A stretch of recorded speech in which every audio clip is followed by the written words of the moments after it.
Fire. Fire.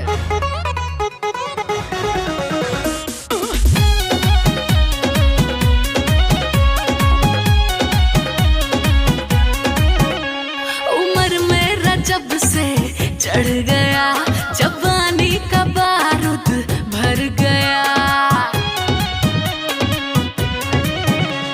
उम्र मेरा जब से चढ़ गया, जवानी का बारूद भर गया। और जिसको भी देखो हर कोई यहाँ मेरे में खो गया। तू जरा फुलझड़ी क्या हुई, मोहल्ला माचिस को गया। तू जरा फुलझड़ी क्या हुई, मोहल्ला माचिस को गया।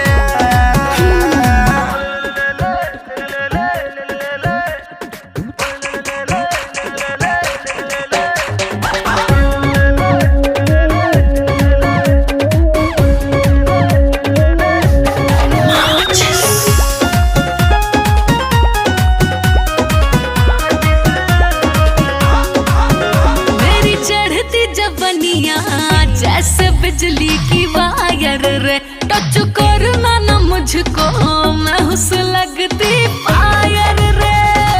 तेरे ही नाम का डीजे बजे मेरे दिल में रे, इसलिए मैं डूबा तेरी आंखों के झिल में रे।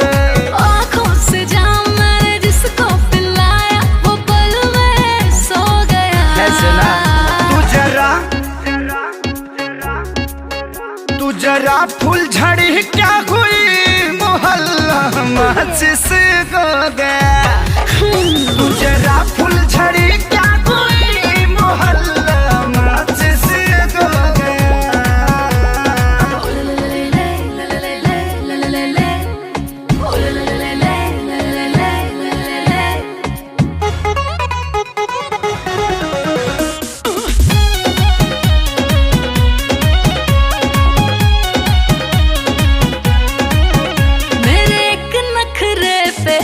बाबू लाखों के खर्चे हैं, मेरे नाम के छपते हैं, सबके दिल में पर्चे हैं।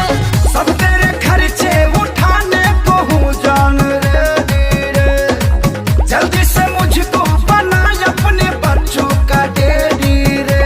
और चक्कर में मेरे जो आ गया, समझो कि जान से वो गया। तू जरा फुलझड़ी क्या हुई, मोहल्ला माचिस को गया।